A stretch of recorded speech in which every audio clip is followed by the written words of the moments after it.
Byju's investors vote to remove founder.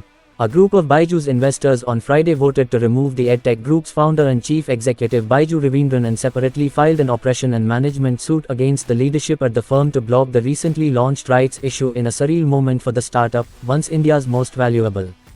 At an emergency general meeting (EGM) that concluded earlier today, a group of investors including Process Ventures and Peak 15 partners voted to change the leadership at the startup.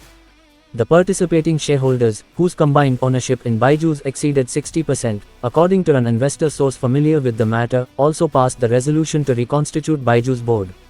Two people close to Byju's disputed that participating shareholders held over 60% ownership in the firm. Neither of the sides have issued an official statement on the figures.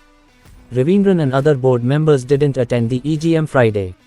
In a statement earlier this month, Byju's asserted that its shareholders didn't have the voting rights to enact leadership changes at the EdTech group.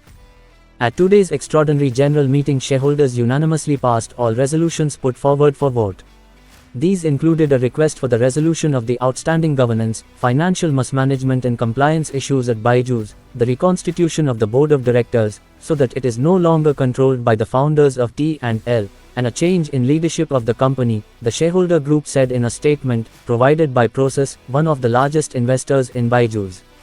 As shareholders and significant investors, we are confident in our position on the validity of the EGM meeting and its decisive outcome, which we will now present to the Karnataka High Court in line with due process.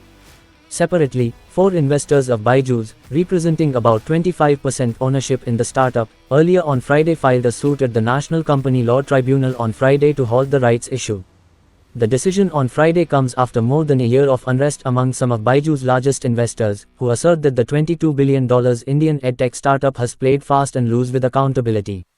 In a statement on Friday, Byju's questioned the legitimacy of the resolutions passed in the EGM, saying only a small cohort of select shareholders attended the meeting and termed their decisions invalid and ineffective. Byju's, which has raised over $5 billion to date, spent more than $2.5 billion in 2021 and 2022 on acquisitions alone. The startup, founded a decade ago, sought to go public in early 2022 through a SPAC deal that would have valued the Bengaluru-headquartered firm at about $48 billion. But as the market turned, Byju's was forced to abandon its plan for the IPO. Byju's has been chasing new funding for more than a year. The startup was in the final stages to raise about $1 billion last year, but the talks derailed after the auditor Deloitte and 3 key board members, representatives of Process, Peak 15 and Chan Zuckerberg Initiative, abruptly quit the startup. Instead, Byju's ended up raising less than $150 million in debt from Davidson Kempner and had to repay the investor the full committed amount after making a technical default in a separate $1.2 billion term loan B. Late last month, Byju's launched a rights issue where it sought to raise about $200 million at a massively discounted rate. Sraveendran told shareholders earlier this week that the rights issue had been fully subscribed and requested all existing investors to participate and maintain their ownership. "We have built this company together and I want us all to participate in this renewed mission. Your initial investment laid the foundation.